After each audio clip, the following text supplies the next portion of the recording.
அனைவருக்கும் வணக்கம். இந்த பதிவில் நம்ம எதை பற்றி பார்க்க போகிறோன்னு தெரிஞ்சுக்கிறதுக்கு முன்னாடி மறக்காமல் நம்ம சேனலை சப்ஸ்கிரைப் பண்ணிக்கோங்க.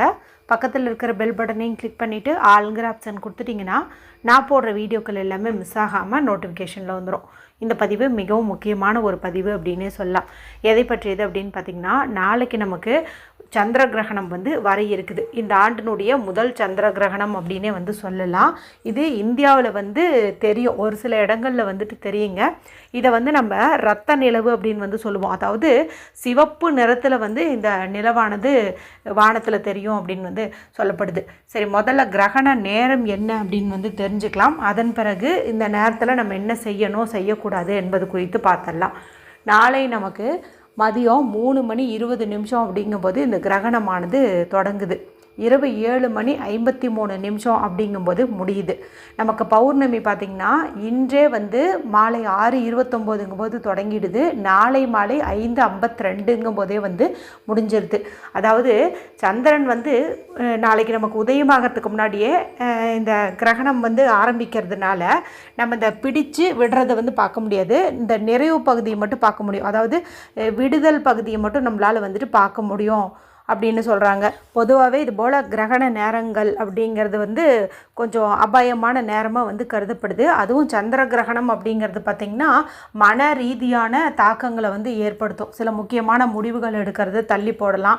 அதே போல் ஏதாவது ஒரு பேச்சுவார்த்தை நடத்துகிறீங்க அப்படிங்கும்போது அதை தள்ளி போடுறது அப்படிங்கிறது நல்லது. ஏன்னா மனது ஒருநிலைப்படாது. ஏன்னா சந்திரனை ராகு விழுங்கக்கூடிய ஒரு நாள் அப்படின்னு சொல்லுவாங்க. ஜோதிட சாஸ்திரப்படி இந்த மாதிரி சொல்லுவாங்க. சயின்டிஃபிக்காக எடுத்துக்கிட்டோம் அப்படிங்கும்போது சூரியனுக்கும் நிலாவுக்கும் நடுவில் பூமி வரக்கூடியதை நம்ம சந்திர கிரகணம் அப்படின்னு சொல்லுவோம். சரி, நம்ம இப்போ ஆன்மீக ரீதியாகவே எடுத்துப்போம். சரிங்களா? அப்போ ராகு சந்திரனை விழுங்குது அப்படிங்கும்போது சந்திரன் கொஞ்சம் அபாய நிலையில் இருக்கிற மாதிரி அர்த்தம். அவங்க தான் பார்த்திங்கன்னா மனோகாரகன்.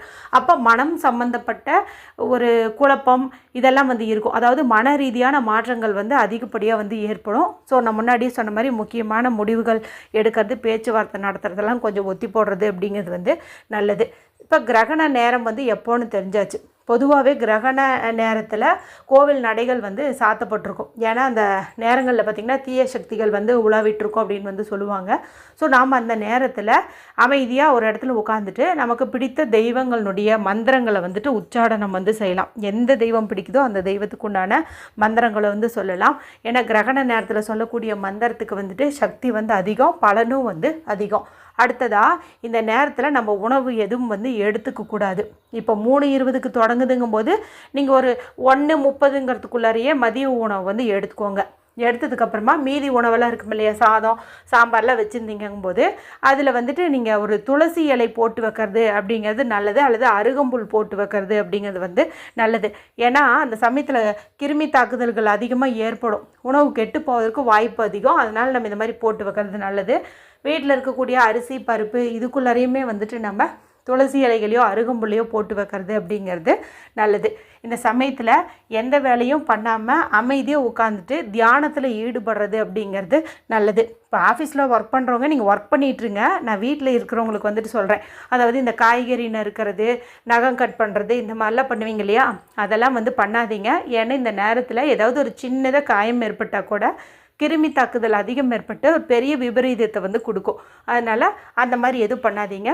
குறிப்பாக கர்ப்பிணி பெண்கள் நகம் வெட்டுறது, காய்கறி நறுக்கிறது, ஊசி நூல் வச்சு தைக்கிறது, இந்த மாதிரி எதுவுமே பண்ணாமல் இருக்கிறது அப்படிங்கிறது நல்லது. சரி, கிரகண நேரத்தில் அமைதியாக படுத்து தூங்கலாமா அப்படின்னு கேட்டிங்கன்னா தூங்கக்கூடாதுன்னு தான் பொதுவாக சொல்லுவாங்க.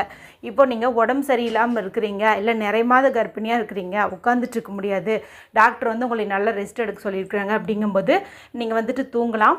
மாலை ஒரு 6 மணி 6:30 வானத்தில் இந்த நிலவானது உதயமாக தொடங்கும் இல்லையா, அந்த சமயத்தில் நீங்கள் நிலவு படாத மாதிரி இடத்துல இருக்கணும். அதாவது உங்களுடைய ஹால்னா அங்கே ஹாலில் ஸ்க்ரீன் போட்டுக்கோங்க. பெட்ரூம்னா பெட்ரூமில் ஜன்னல் இருந்ததுன்னா அந்த ஜன்னல் வழியாக நிலா வெளிச்சம் படுங்கும்போது அந்த நிலா வெளிச்சம் வீட்டுக்குள்ளார வராத மாதிரி நீங்கள் ஸ்க்ரீன் போட்டுக்கிறது அப்படிங்கிறது நல்லது. எக்காரணம் கொண்டும் நீங்கள் வெளியில் போக வேண்டாம். சரிங்களா? கிரகணம் முடிகிற வரைக்குமே கர்ப்பிணி பெண்கள் நிலவொளி படாத இடத்துல இருக்கிறது அப்படிங்கிறது தான் நல்லது. அதே போல் கிரகணம் இருக்கக்கூடிய நாட்களில் கடன் வாங்குதல் மற்றும் கடன் கொடுப்பது இது மாதிரி எதுவுமே பண்ணக்கூடாது. அதையும் கொஞ்சம் பார்த்துக்கோங்க. கரெக்டாக சொல்லணும் அப்படின்னா இந்த சமயத்தில் இறை வழிபாடு செய்கிறது நல்லது.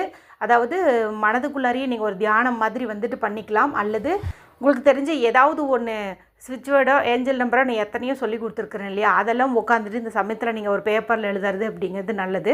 அதே போல் இந்த சமயத்தில் வீட்டில் சுவாமி படங்கள் சிலைகள் இருக்குது அப்படிங்கும்போது அந்த விக்கிரகங்கள் எல்லாம் வந்துட்டு நீங்கள் தொடக்கூடாது. சரிங்களா? எந்த விக்கிரகத்தையுமே வந்துட்டு நீங்கள் தொடக்கூடாது. சரி, இப்போ கிரகணம் முடிஞ்சதுக்கப்புறம் என்ன பண்ணணும் அப்படின்னு பார்த்தீங்கன்னா, குளிக்கிறது அப்படிங்கிறது வந்துட்டு ரொம்ப ரொம்ப நல்லது. முடிஞ்ச அளவுக்கு தலைக்கு குளிங்க, இல்லைன்னா தலையில் தண்ணீர் தெளிச்சுட்டு உடம்புக்காவது குளிச்சுக்கோங்க. அதே போல் வீடு தொடச்சி விடுறது அப்படிங்கிறது நல்லது. என்ன, நாளைக்கு இரவு நேரம் ஆயிடுது, கிட்டத்தட்ட ஒரு 8 மணி ஆயிடுது அப்படிங்கும்போது இப்போ ஆஃபீஸ்லேருந்து வரவங்கலாம் அந்த நேரத்தில் இப்படி துடைக்கிறதுக்கெல்லாம் சிரமப்படுவாங்க. நீங்கள்லாம் மஞ்சளும் உப்பும் கலந்த தண்ணீரை வீடு முழுக்க தெளித்து விடுறது அப்படிங்கிறதே கூட உங்களுக்கு நல்ல பலனை கொடுக்கும். முடிஞ்சால் அந்த நாளில், அதாவது நாளைக்கே நீங்கள் ஒரு இரவு 8 மணிக்கு மேலே உங்கள் வீட்டுக்கு பக்கத்தில் ஏதாவது கோவில் திறந்துருந்ததுன்னா நீங்கள் அங்கே போயிட்டு சிவபெருமான் கோவில்லையோ விநாயகர் பெருமான் கோவில்லையோ தரிசனம் பண்ணிட்டு வரதுங்கிறது நல்லது.